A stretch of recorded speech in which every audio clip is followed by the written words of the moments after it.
زمانے نے دنیا کی کوئی یاد نہیں اور دنیا بکواس یاد.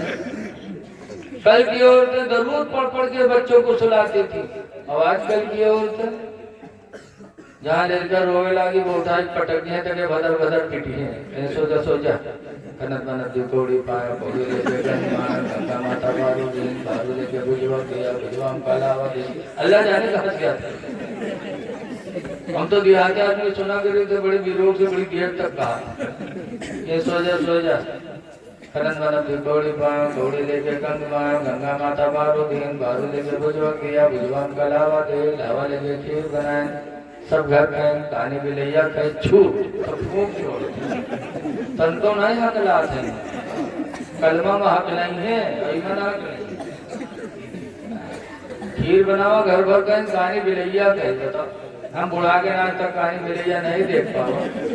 ای روز کھیر بنائے کہانی بھی لیا کھوا. اے میری ماں بہنوں تم سے سوال ہوگا.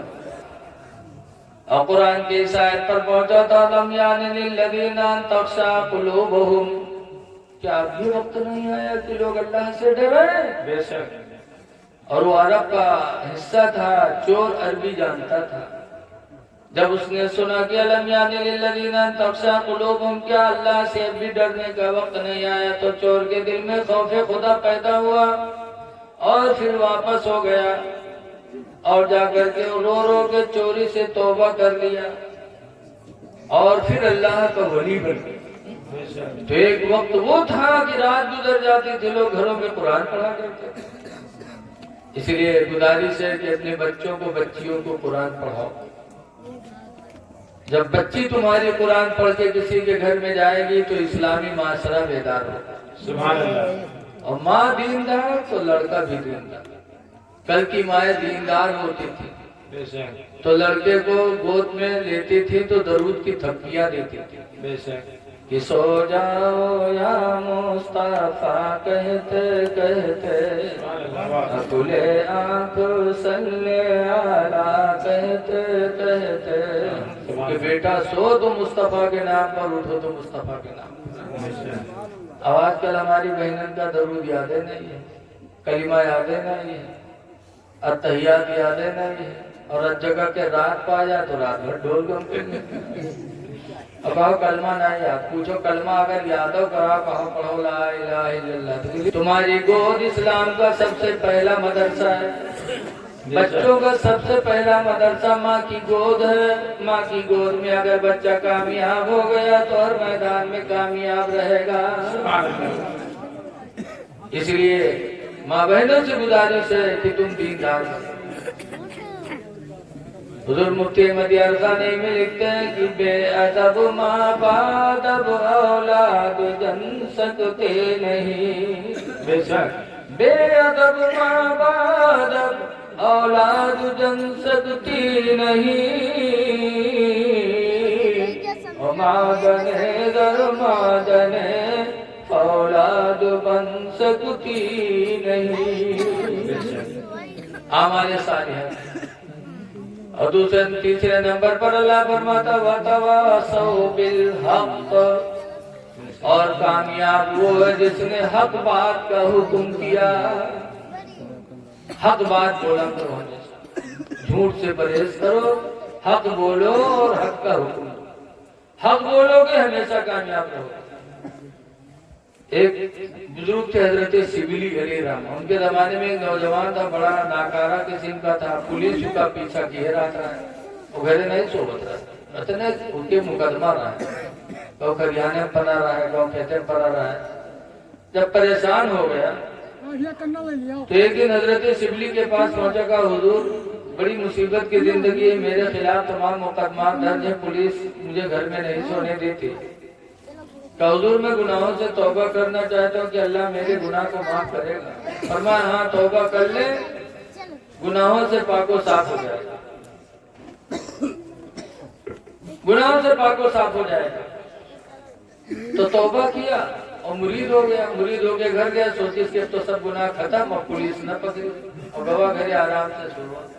اللہ مرضی اسی دن پولیس نے چھاپا ڈالا. جب پولیس چھاپا ڈالی تو بھگا پچھواڑے سے بھگا تو کہاں چلا جائے، حضرت شبلی کے پاس گیا، اور شبلی کے پاس جانے کے بعد کیا، حضور پولیس، حضور نے فرمایا، حضرت نے فرمایا کہ جائے اس کمرے میں چھپ گیا، جائے کمرے میں بیٹھ گیا، وہ کمرے میں چلا گیا۔ پولیس جب گھر پر نہیں گئی تو پولیس پتہ لگاتے لگاتے حضرت شبلی کے درگاہ میں آ گئی، ذرا چپ رہو گئی، درگاہ میں آ گئی۔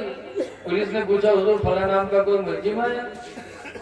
کہاں آیا؟ تو اس کمرے میں بیٹھا ہے۔ سبحان اللہ۔ جب وہ سنے تو کہ یا اللہ رحم کر دے تو اچھا بٹھائے کے پکڑوا دے، اللہ کو یاد کیا۔ پولیس کمرے میں گئی، پورا گھر دیکھا، لیکن پولیس کا نہیں دیکھ پائی، سو بیٹھ پولیس سے دیکھے ٹکا ٹکا، اور پولیس نہیں دیکھ پائی۔ پولیس لوٹ آئی، کہا حضور اس میں نہیں ہے، کہیں چلا گیا۔ کہ نہیں بھائی اسی میں جا کے دیکھو تو اسی میں۔ جب دوبارہ بھیجا تو پھر کہا کہ یا اللہ بچا لے تو بغیر پکڑوائے نہیں مانے، یا اللہ تو رحم کر دے۔ دوبارہ پھر پولیس گئی، پورا کمرہ دیکھا لیکن وہ نظر نہیں آیا۔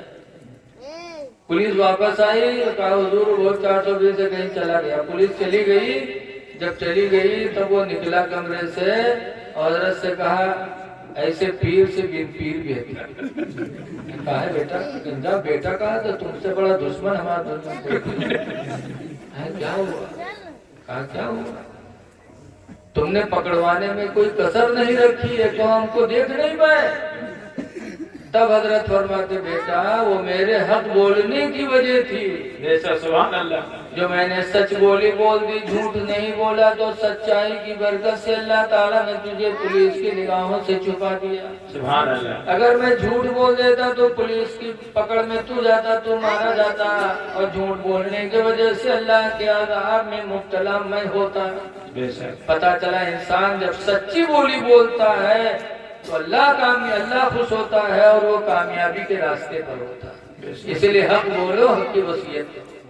اور چوتھے نمبر پر ہے وَتَوَاصَوْا بِالصَّبْرِ، اور کامیاب وہ ہے جس نے صبر کا حکم دیا، صبر کیا اور صبر کا حکم دیا۔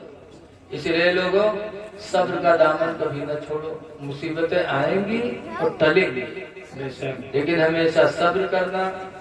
کوئی اگر گالی دے تو صبر کر لو، کوئی مارے تو صبر کر لو، بدلہ نہ دو۔ بدلہ میرے نبی نے نہیں دیا ہے، میرے نبی کی زندگی 63 سالہ صبر کو سکھاتی، اس لیے صبر کرو۔ اسی لیے کسی کہنے والے نے کہا ہے کہ سلام اس پر کی جس نے بادشاہی میں فقیری کی، سبحان اللہ۔ اور سلام اس پر کی جس نے گالیاں سن کر دعائیں دی۔ سبحان اللہ۔ تو ایمان ہے، اعمال صالحہ ہے، حق بولنا ہے اور صبر کرنا ہے۔ یہ 4 چیزیں جس کو نصیب ہو گئی وہ کامیاب ہو گیا۔ بے شک۔ اللہ کی بارگاہ میں دعا ہے کہ اللہ تعالیٰ ہم کو آپ کو ان باتوں پہ عمل کی توفیق عطا فرمائے، اور جن لوگوں نے جلسہ کیا، اس طرح سے بھی حصہ لیا، اللہ انہیں مالا مال فرمائے دونوں جہان میں۔ اب آپ لوگ جائیے گا نہیں، اور میں شکر گزار ہوں حضرت حافظ القاری تنویر صاحب کا کہ انہوں نے میرے بڑھاپے کا لحاظ کیا۔ مجھے 7 گھنٹہ صبح نوکری کرنا رہتا ہے، اس لیے اللہ انہیں جزائے خیر عطا فرمائے۔ السلام علیکم ورحمۃ اللہ وبرکاتہ۔